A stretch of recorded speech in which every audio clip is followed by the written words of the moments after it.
एक जगह बहुत सुंदर चिड़िया का घोंसला लगा हुआ था। तो वो चिड़िया दाना चुनने के लिए बाहर चली गई हो। तो वो क्या हुआ कि वहीं सम्मुख ही बड़ा सा समुद्र था। तो एक दिन उस समुद्र के अंदर ज्वार भाटा आया। तो ज्वार भाटे की वो लहरें इतनी ऊंची ऊंची थी कि वो उस चिड़िया के घोंसले को भी बहा करके ले गई। ये चिड़िया दाना चुग करके लौट करके आई तो देखा कि घोंसला नहीं, इसके बच्चे नहीं, अपने बच्चे नहीं पाए। तो चिड़िया जो है वो बहुत विचलित हो गई, इधर उधर ढूंढती रही। बहुत दूर दूर तक उसने देखा पर उसको घोंसला नहीं मिला। बाद में अपनी संतान को के बिना उसका चित्त नहीं लगा तो वो दूर दूर तक उड़ उड़ करके देखने लगी। बाद में क्या देखती है कि समुद्र में वो घोंसला जो था वो उड़ रहा था, तैर रहा है उस पे, समुद्र पे। तो इसने समुद्र से हाथ जोड़ करके प्रार्थना की कि हे समुद्र देव,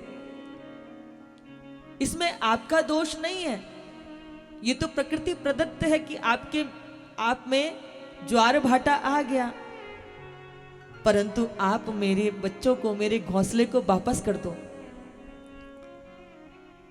तो समुद्र ने कहा कि नहीं, मैं वापस नहीं कर सकता, मैं क्यों दे दूं।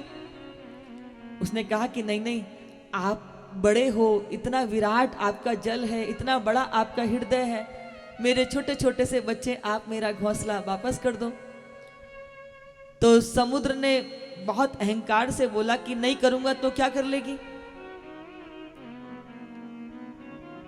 बंधु, कई बार कहने के तरीके होते हैं। यहां समुद्र को बड़ा अहंकार था अपनी विशालता पर। उसने कहा नहीं दूंगा तो क्या कर लेगी। तो उसने कहा नहीं, आप ऐसी बात मत करो ना, आप तो मेरा घोंसला दे दो। बोला नहीं देता, जा क्या कर लेगी। तो चिड़िया को भी बहुत रोष आ गया। उसने कहा मैं आपसे विनती करती हूं। बोले नहीं, मैं नहीं देता। बोले ठीक है, आप नहीं दोगे तो मैं अपने सद प्रयास से इस घोंसले को ले लूंगी, मैं आपको सुखा दूंगी। तो समुद्र जोर जोर से हंसने लगा। इतना विशाल समुद्र, इतनी छोटी सी चिड़िया कैसे समुद्र को सुखा देगी। बोले हाँ, मैं आपसे अपना घोंसला लेकर आऊंगी। अब वो नन्ही सी चिड़िया जो थी वो उड़ के जाती, चोंच में जल भरती, दूर ले जाकर जल को फेंक के आती, फिर जाती, फिर लेके जाती। समुद्र उसकी उपेक्षा कर रहा है, उस पर मजाक कर रहा है, हाँ, कि देखो चिड़िया मुझे सुखाने के लिए चली है। 1.5-2 महीने तक वो चिड़िया लगातार सद प्रयास करती रही, बार बार उड़ के जाती, नन्ही सी चोंच में जल भरती, फिर ले जाकर के फेंकती। वो चिड़िया जल फेंक फेंक के, कार्य कर करके बिल्कुल सूख करके क्षीण होने लगी। तभी उसके साथ की और चिड़ियों ने देखा कि देखो, हमारी जाति प्रजाति की ये चिड़िया अकेली प्रयास कर रही है और हम सब बैठे हुए हैं। तो सारी चिड़ियाएं उसके साथ लग गई, हजारों की संख्या में। तो समुद्र हंसने लगा, बताओ ये तो मूर्ख थी, इसके साथ में ये सारे भी लोग मूर्ख बन गए। बताओ, इतना अथाह जल सागर का, जिसका ओर छोर नहीं दिखाई देता, जिसकी गहराई नहीं समझ में आती, उस समुद्र के जल को ये चिड़ियाएं सुखाएंगी। अब जब वो चिड़िया लगी तो सारी चिड़ियों की जितनी प्रजाति होती है ना, उनको भी प्रेरणा मिल गई। अब सारी रंग बिरंगी अन्य चिड़िया, तोते, कबूतर, अन्य प्रकार की चिड़ियाएं, बड़ी बड़ी चोंच वाली, बड़ी बड़ी गिरदन वाली सारी चिड़ियां लग गई। तब भी समुद्र हंसे कि बताओ, क्या मूर्खों की जमात इकट्ठा हुई है। बताओ, हमको सुखाने के लिए सबकी सब इकट्ठा हो गई। अब ये जब सब इकट्ठा हुई तो सबके सब, तमाम तरह के लाखों पंछी समुद्र के जल को चोंच में भर के दूर फेंक फेंक करके आए। अब इधर क्या हुआ, जब सब लगे हुए थे तो गरुड़ जी को भी पता चली। अब जब गरुड़ जी को भी पता चली तो गरुड़ जी भी सेवा करने के लिए आ गए। तो समुद्र कहता है, अरे तुम तो समझदार थे, तुम भी यहां पे शामिल हो गए। बोले सब लगे हुए तो मैं अपनों को कोई अकेला छोड़ दूंगा। वो भी लग गए। अब बंधुओं, जब गरुड़ जी आए तो नारायण को भी खबर लगी।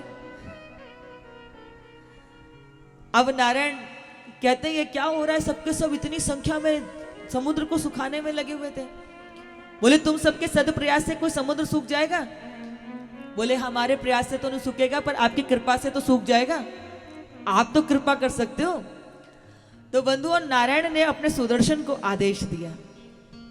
अब भगवान का जो सुदर्शन था ना, वो उसके अंदर इतना ताप, इतनी उष्णता, जैसे ये आपने देखा है कि जब सूर्य नारायण प्रकट होते हैं तो जब उनकी रश्मियां समुद्र पर गिरती हैं तो कैसे वाष्प बन जाता है। तो भगवान का वो सुदर्शन लाखों सूर्यों के बराबर उष्ण को धारण किए हुए था, और उसकी तीव्रता ऐसी थी कि तीव्र रश्मियां नीचे पड़ रही थी, और सुदर्शन की तीव्रता उसके जल को सुखा सुखा कर वाष्प बना बना करके उड़ा रही थी। देखते ही देखते समुद्र सूखने लगा, देखते ही देखते समुद्र सूखने लगा। समुद्र के अंदर के जल थल जीवचर सब चित्कार करने लगे, पुकारने लगे प्रभु को। समुद्र ने हाथ जोड़ लिए, समुद्र ने हाथ जोड़ लिया, प्रभु मुझे क्षमा कर दीजिए। वो चिड़िया कहती है, प्रभु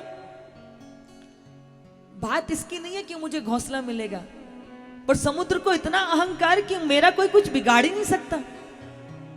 तो जब नारायण की कृपा हुई तो समुद्र की भी अकल ठिकाने लग गई। अभिप्राय कहने का है ये बंधुओं कि चाहे कितने भी विशाल बन जाना, कितने भी ऊपर क्यों ना पहुंच जाना, पर यदि अहंकार करोगे ना तो टिक नहीं पाओगे। ये काल का चक्र है, ये जो काल का हथौड़ा पड़ता है ना, अच्छों की अकल को ठीक कर देता है। इसलिए जिंदगी में जीवन में कुछ भी मिल जाए उसको अपना पुरुषार्थ मत मानना, उसको अपने बड़े बुजुर्गों की, ठाकुर जी की, अपने गुरुदेव की कृपा का प्रसाद स्वीकार करोगे तो जीवन में निर्मलता बनी रहेगी।